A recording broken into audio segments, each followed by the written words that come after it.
Hi, welcome to Sewist. My name's Corinne Brad, and today I've got a few hints and tips for making successful soft toys. I've got a very simple design for you to make this cute little elephant. He is simply two shapes sewn together with his ears, eyes and tail. And there'll be a template for you to trace out and cut out onto card in the description below. So we'll get started. You need a front and a back for your elephant, and you need two pairs of ears for your elephant. So I have cut a front and a back, and I have cut my two pairs of ears. But before I go any further with these, what I'm going to do is I'm going to mount the cut shape onto a piece of, now this is old flannelette sheeting. Now you might go, what? It's one of those things, sometimes I've got some lovely quilting cottons and they're so fine and they've got such a decent weave to them that they do show a lot of lumps and bumps. And I've found that the best way to get around this is to line the fabric before you sew it together. Because then when you stuff your toy elephant, it doesn't quite show the lumpy bits. Now obviously I've got yards of old sheets in my house because I scour the charity shops and the car boot sales for them. If you don't have anything similar, if you just got another piece of perhaps plain white cotton, canvas weight would probably be too heavy. Just another quilting weight of something, a fabric you don't like or a plain fabric that you don't need, just to back this with. The alternative is to use something like an iron-on interfacing. But again, for a soft toy, sometimes those iron-on interfacings do make things a little bit stiff.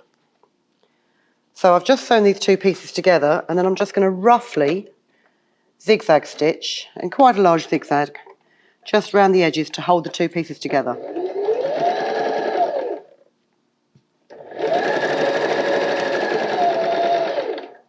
And your zigzag doesn't need to be perfect. You just need to make sure that you don't encroach too much on your 5mm seam allowance that you will cut as you cut your pattern pieces out. Oh.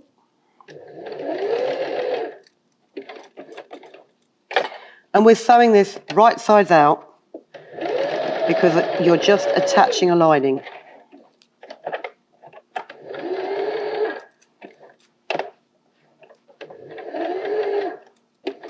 Make sure your needle's in the fabric so you can lift the foot to pivot it, to go around tight curves.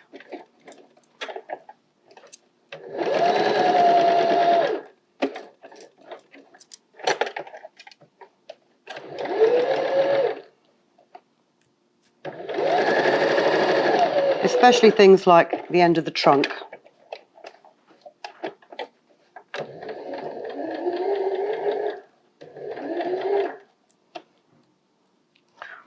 I think I'm nearly encroaching on that 5mm seam allowance there. I'll have to watch that when I sew it.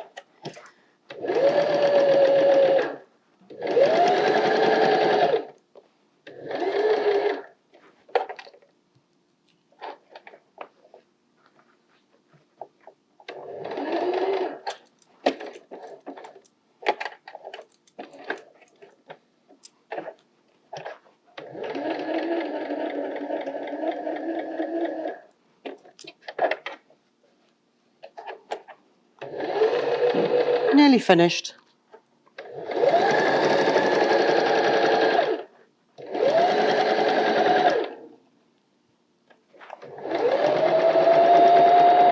Well, I say nearly finished, it's just a long stretch to the end.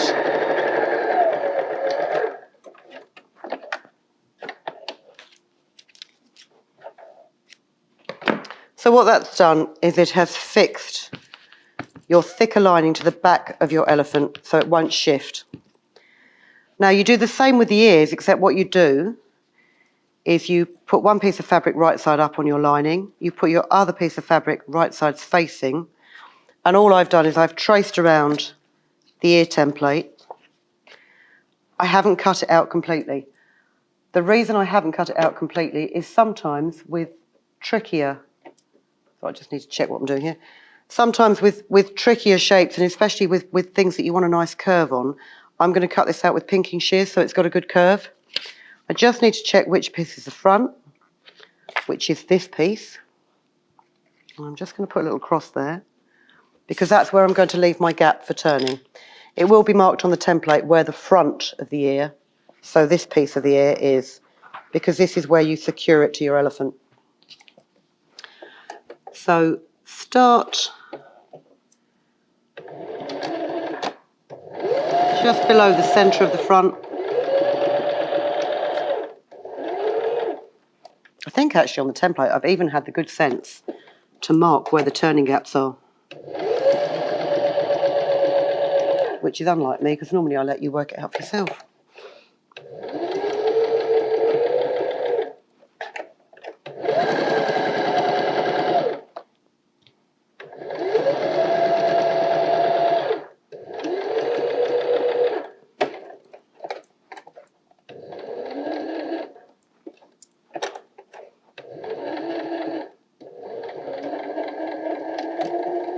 And stop, leaving yourself about a 3 centimetre gap.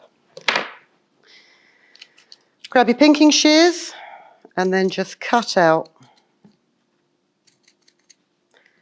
around that ear so that the bottom of the zigzag is only about 1 millimetre or 2 away from the stitching. Just take care not to cut the stitching.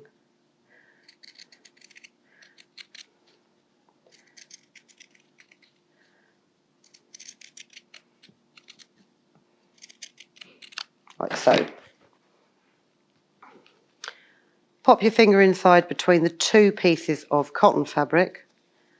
Grab the furthest point and push it through the gap, and then you can just slide them through like this.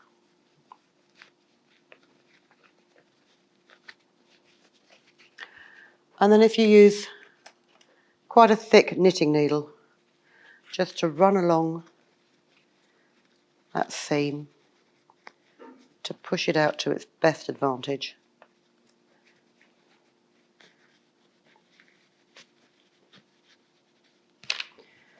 And then you can just use your fingers to make sure that seam is turned, or the ear is turned out completely. So where your turning gap is, you can tuck the raw edges in and just pin it.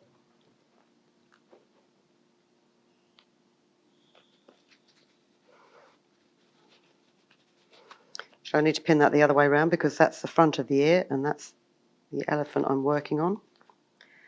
And then before you go any further, you want to stitch the ear of the elephant to the elephant. So again, I think on the template I've actually put a placement of where you want to put your ear.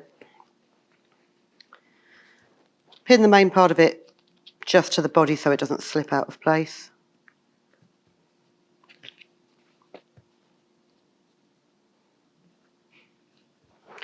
And also where your turning gap is, just pin that in place as well. And then you're going to sew the ear about 2 centimetres around the curve down to about 2 centimetres from the bottom of the ear. Actually, hold on. No, what you need to do first of all is you need to top stitch. Yes, you need to top stitch around the outside of your ear. But what you need to do, sorry about this, you need to start about 2 centimetres down from the top curve. You need to stop about 2 centimetres up from that bottom curve. Very quickly do this.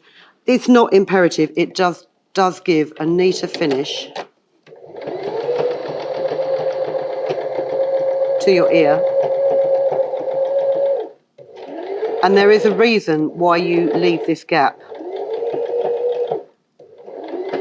And the reason is the thing that I was just about to do until I remembered I had something else to do first. Stop about there, I think. Yeah, let's just go up a little further.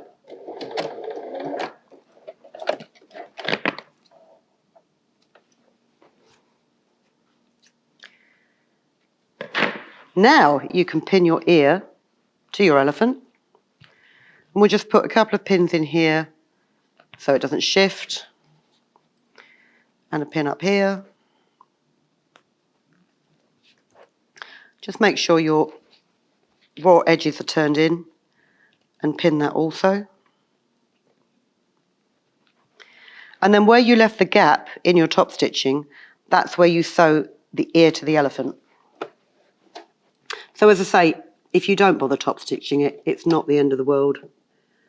And I think you probably wouldn't even have known that I was supposed to do that. But as I looked at the half I've already done, I thought, no, it needs to be symmetrical.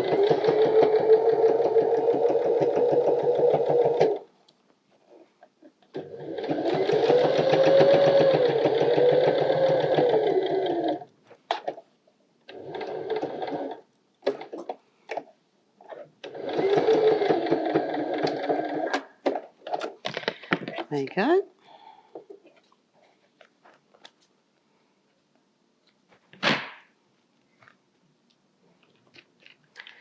So you have both sides of your elephant, and then all you need to do is place them. The reason you have both sides, obviously, is because you've done the same thing with the other set of pieces that you've cut. You need to pin them in place. I would recommend you pin the bottom of the feet first, or legs. Then you pin this junction of the elephant's chin. Then line up the top of his trunk. And the reason we do this is because if there is any discrepancy in the way that you've cut your pattern in the first place, you know, if you start sewing at the head and then you end up finding that like one set of legs is a centimetre longer than the other, it's much easier to make the adjustment on the back of the elephant than it is on the little fiddly bits.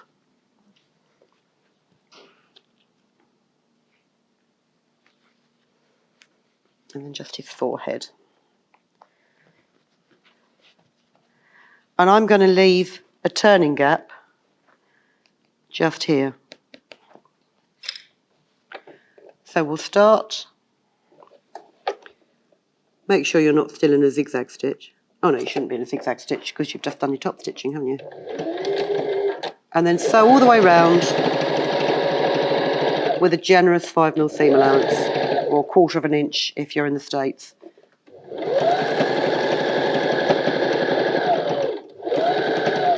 My foot pedal is running away from me.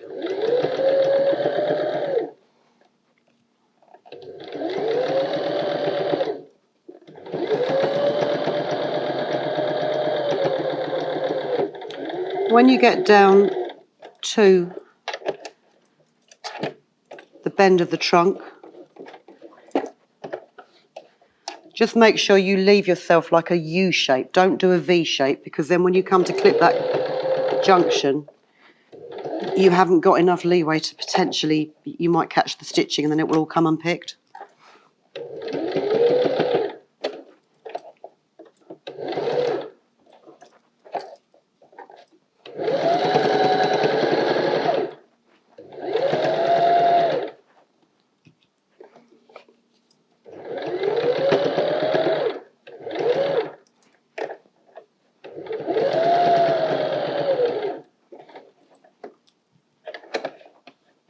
And again, do the same under his chin. Make sure there's a U shape and not a V.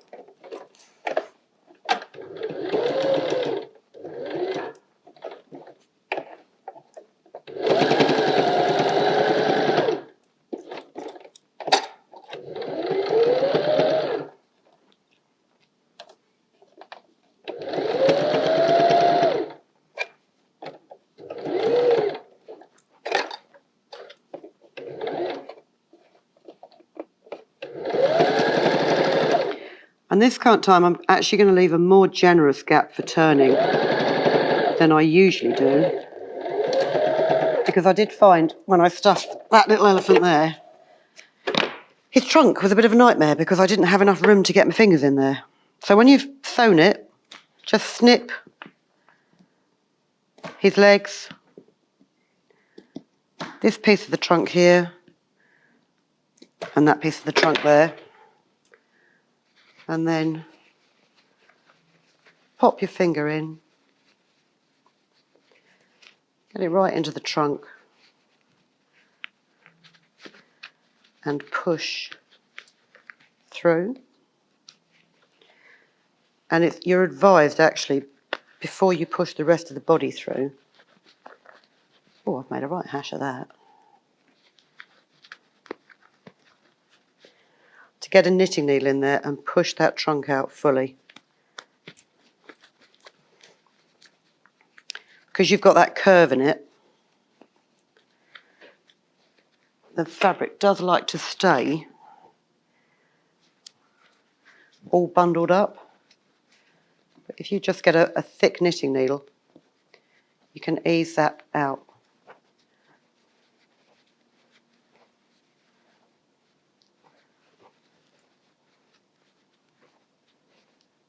Like so.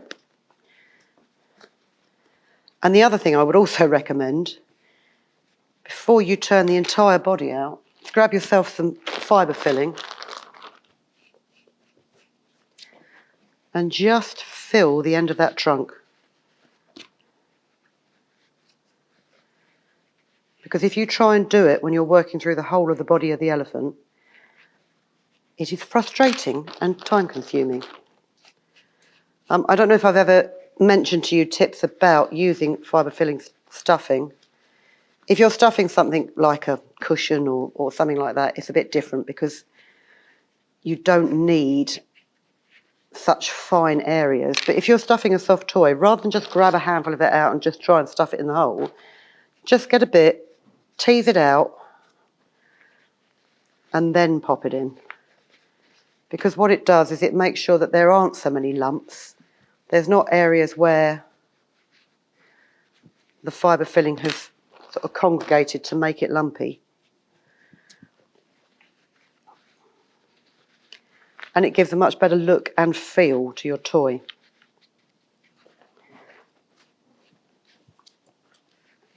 Because I don't know about you, I mean, it's always nice when you make something, you think, yeah, that looks professional. And whether it's the choice of fabric, whether it's, you know, the way that it's been finished off. I do things on a regular basis and then take them apart because I think, oh, I did it in a hurry. It's really slapdash. And I don't really like it anymore.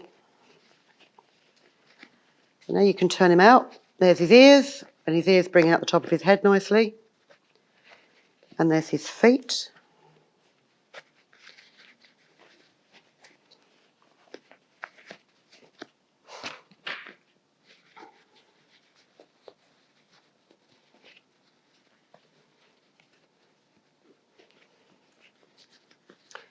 And don't be tempted to use the point of your scissors to turn out these pieces of the soft toy, because if they're sharp dressmaking scissors, chances are you will, even with the lining, you will pierce the fabric, and then you'll have to turn it outside in again and re-stitch it.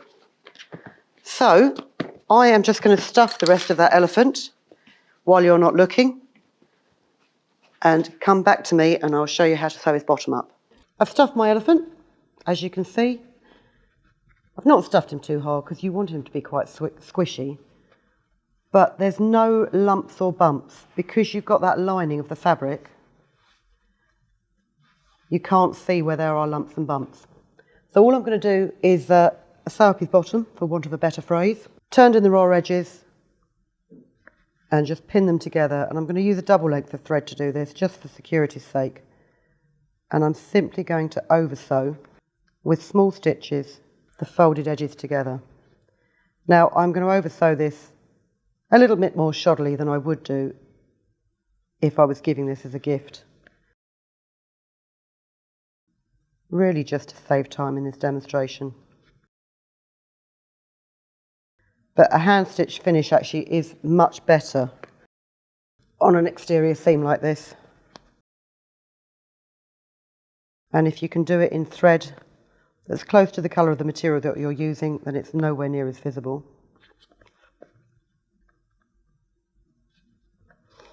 And this elephant took about a third of that A4 bag of fibre filling that you saw earlier. I have no idea what it is in weight measurements,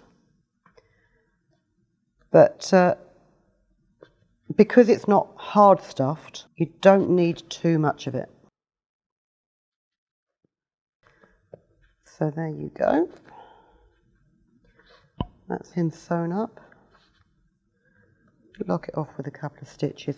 And then what I tend to do is, rather than cut that thread close to the knot, is I'll put it inside the elephant, bring it back somewhere, you know, a couple of inches away, and then clip it off, because then there's less chance of that knot coming undone. So there you have him. I'm just going to show you very quickly how to make a tassel tail. Get yourself some embroidery thread in a colour that coordinates with your elephant, and start with cut a couple of pieces about 15 centimetres long. Wrap your embroidery thread around your fingers about 10 times, something like that, and then cut them. Fold them in half, and first of all, take one of those 15 centimetre lengths and tie it. I'm so cack-handed making tassels. Tie it in an overhand knot over the centre of the embroidery thread. Tie that tight and put a second overhand knot in there.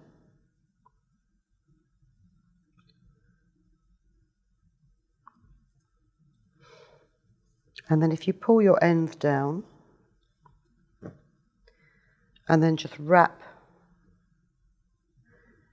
the other piece of thread around the neck of the tassel a few times,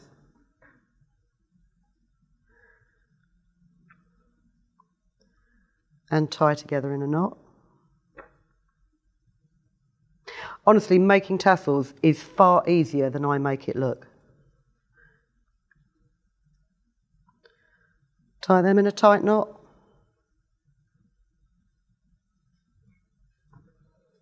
And allow them to join the tail. Trim off your tail so it's all the same length. And then if you grab you don't really need a darning needle, but you need a large-eyed crawl needle, I think they'd be called, because you're using all 6 strands of embroidery thread. So just pop them in the needle and stitch probably just at the top of that seam. Stitch through the elephant once and again. Take the other end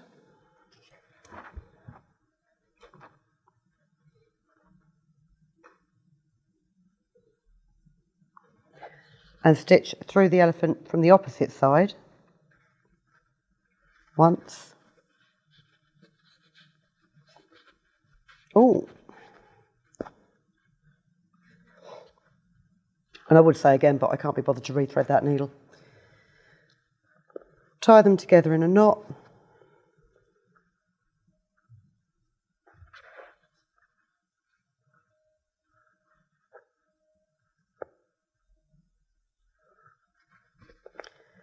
And then if you just thread them back with a needle, with a length of embroidery cotton that's getting increasingly shorter and less easy to manipulate, and then just pop them back through that neck binding so they come out of the bottom. If you struggle to get these ends through the neck binding, I mean, at the minute, under the lights, it's quite warm in here, and I don't have a great deal of grip on this needle. What I would normally do is actually, I've got a pair of like flat nose pliers, so once you've popped it in through the binding, If you find it difficult to get the needle out again because you can't get a grip on it, pliers is a godsend. But as usual, I've forgotten them. There you go. And again, just trim them down to fit. So there's his tail. And then I think I've probably just got time to show you a quick embroidery tip for the eye, which I'll do on this one, it's paler cotton. I have drawn an eye on here, you probably can't see it. Just in pencil, I've just drawn an eye design. I'm using 2 strands of black embroidery thread, and because I'm working on the outside of the animal, if you take your cotton and you put it in somewhere away from the eye so it comes up on that line, and just pull that end through, and then make a very small oversew stitch to secure it. And that way you don't need a knot. And then all you do is run a neat back stitch along your pencil line to outline the eye.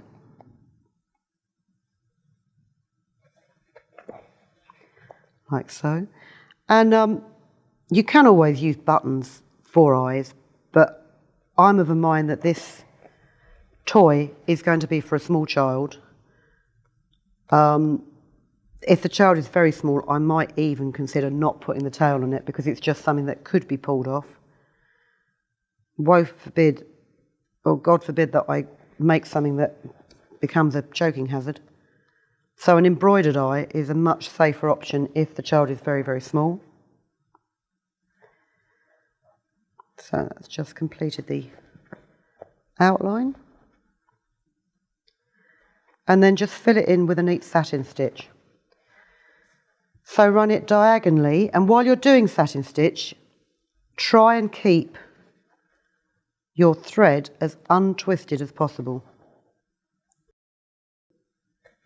It will lay flatter, it will give a better coverage,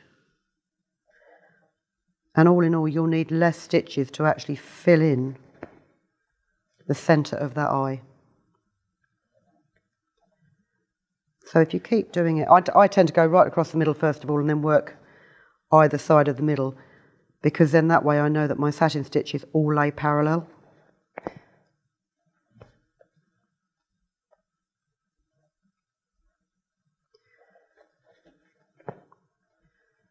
And I'm not going to do the other side of the eye, just because I'm conscious of the fact you people probably have something else to do other than watch my videos. But when you've finished, you've got a nice black eye like that. So I hope that's helped. If you've never made a soft toy before, I hope that's helped give a few hints and tips as to how you can make a soft toy look the best that it can. And it is down to choice of fabric, care and attention in sewing it together, care and attention when stuffing it, and just the little details like features and tails and ears and things. We will have some more ideas coming up for you very, very soon. I hope you enjoyed that one. I hope to see lots of elephants on our social media at some point in time. And until then, take care and we'll see you soon. Thank you for watching. If you've been inspired to create, please share your makes with us in the comments section below. And if you've enjoyed videos by the Crafts channel, hit the like button. Want to see more of us? Then click subscribe. See you next time.